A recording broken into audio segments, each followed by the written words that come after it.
What's up, folks? Welcome back to TacticalTortoise. My name is Trevi, and we are continuing to talk about 10th edition factions with the new Drukhari faction reveal. We've gotten a lot of information about 10th edition over the last couple days, so we have a lot more context with which to talk about Drukhari, and their faction abilities look super cool.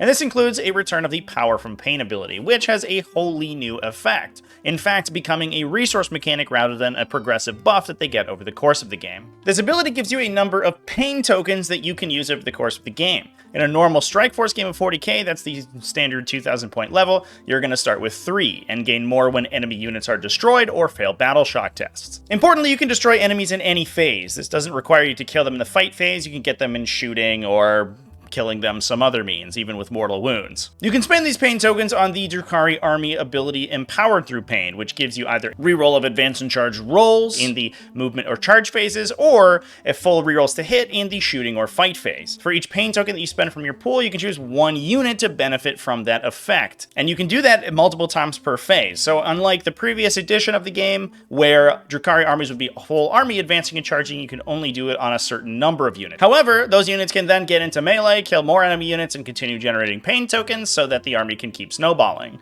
This is very much kind of a win more mechanic. It unfortunately doesn't trigger when you yourself lose models, so unlike things like the 9th edition World Eaters Blood Tithe tokens, you don't get them when your units are destroyed, only when you're killing the enemy. So if you take a hit on the chin, lose a bunch of models, and unfortunately can't really come back, your pain tokens aren't really going to be that useful. This is further buffed by the detachment ability for the Realspace Raid detachment that we see in 10th edition, called appropriately Realspace Raiders. This gives you an additional pain token for each of the 3 leader-style units that you have from each Drukhari subfaction, those being Archon, Succubus, and Homunculus. And we will see some abilities later on that benefit you for taking all 3 of the different leader types. So instead of using detachment rules and having complex detachment construction mechanics like we saw in the 9th edition codex, this coverage is going to encourage you through the pain token system to take those multiple subfactions. Now we also see some units from the faction that are being spoiled. The first one is the Venom. This is a core component of the Drukhari army and gets their units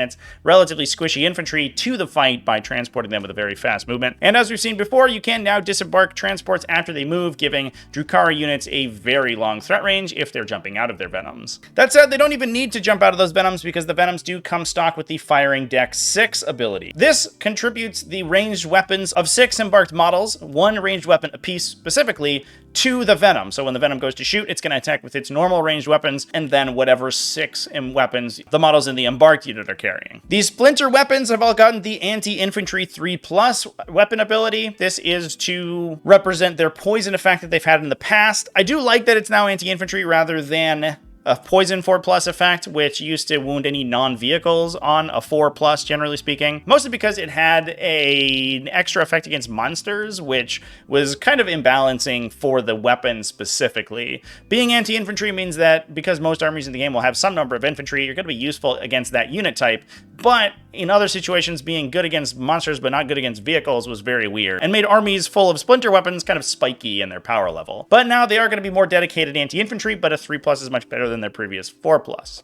They do have the sustained hits 1 on the Splinter Cannon, like we've seen from heavy weapons in the past, and the Splinter Rifle has Rapid Fire 1 and Twin Linked on the Venom. So it's going to go from 2 shots up to 3, rerolling all of those wound rolls. It also has the Assault attribute, so it's able to advance and shoot that weapon. In melee, it's nothing much to speak of with a couple of blade veins, but it also has the Athletic Aerialists special ability. It allows non-flying and non-grotesque infantry units to embark into a Venom at the end of the fight phase, if they are wholly within 6 inches of it and not within engagement range of any enemies. This allows the Venom to move, potentially disembark Drukhari units. They can fight and kill the enemy that they're fighting, then embark back into the transport. Or they can even shoot and then jump back into the Venom as well, making the Venom incredibly good at keeping its embarked units alive. It also has the stealth ability, so it's -1 to be hit with ranged attacks, and has a 6+ invulnerable save built in. Now, on the flip side of the datasheet, which we also got, we also see they have a Sagittor ATV style combat squad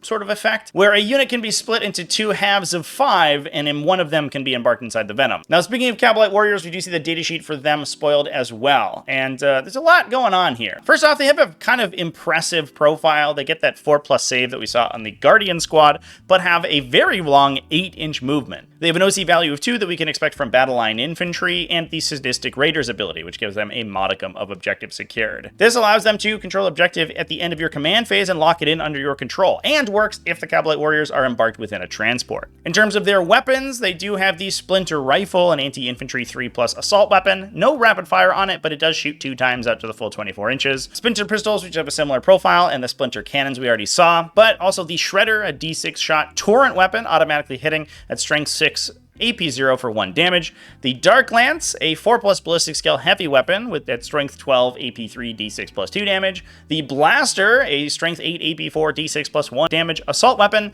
And the Blast Pistol, which has a similar profile at only AP 3 at a 6-inch range and only D3 damage. This Blaster profile is unfortunately a significant downgrade from the previous version, given that we used to see blasters as the sort of Melta equivalents. But now at strength 8, they're going to be wounding most vehicles on 5, so they're much more effective against like heavy infantry, I guess. And the high AP means that they punch through armor saves pretty well. But generally speaking, I think you're going to be angling for Dark Lances for your best anti-tank work. The Phantasm Grenade Launcher is now, I guess, a war gear, not exactly a weapon. It gives you the grenade keyword. So if you have one equipped, you can use the stratagem to do mortal wounds in the shooting phase, as long as the unit hasn't been selected to shoot yet.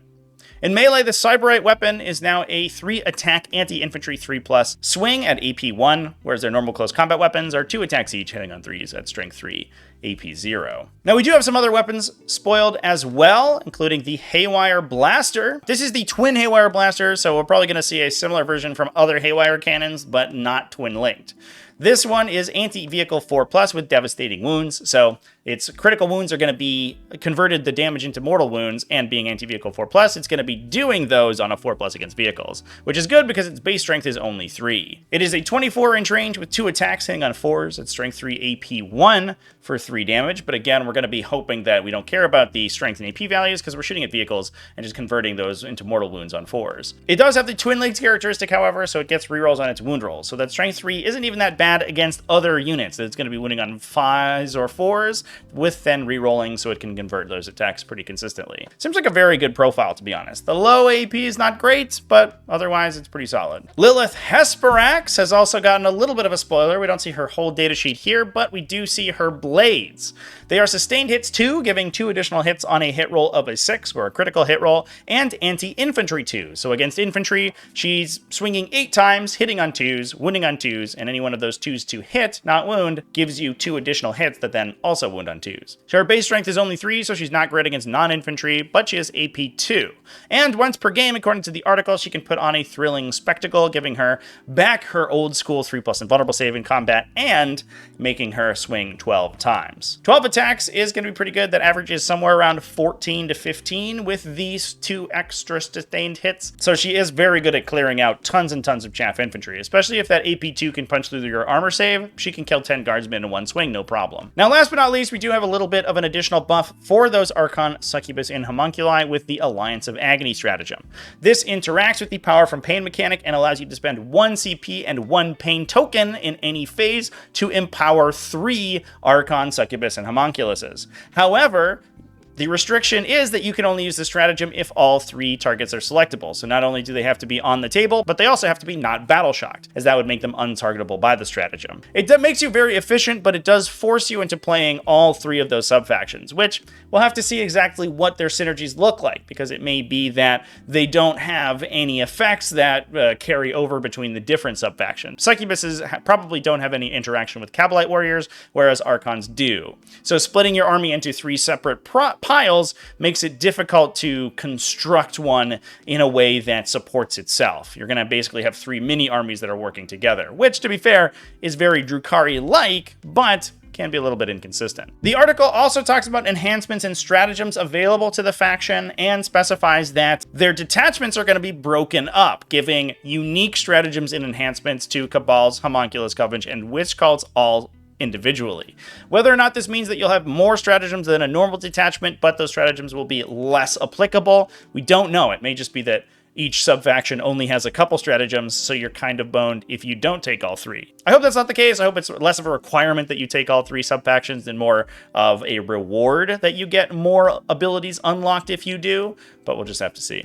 Specifically, the stratagem talked about in the article is Acrobatic Display, that is available to Witch Cults units and allows them to advance and charge in the same turn. This combos well with the Power from Pain tokens, which gives you the ability to advance and charge, and then the token giving you a reroll to charge without having to spend a command point on it. So you are extending your threat range and getting some pretty consistent threat ranges at a long distance. You can also spend the Power from Pain token twice, once in the movement phase and once in the charge phase, to reroll both the movement and charge, and then advance and charge and do all of them afterwards, giving you a pretty decent chance to roll a very, very long charge across the table. I think these new abilities are super cool. They definitely feel a little bit less spiky in power than Drukhari were in 9th edition. There was definitely kind of a lull on turn 1 when Drukhari were unable to advance and charge, where they would be positioning for a big Alpha Strike turn 2 and hopefully cripple their opponent's army with that hit.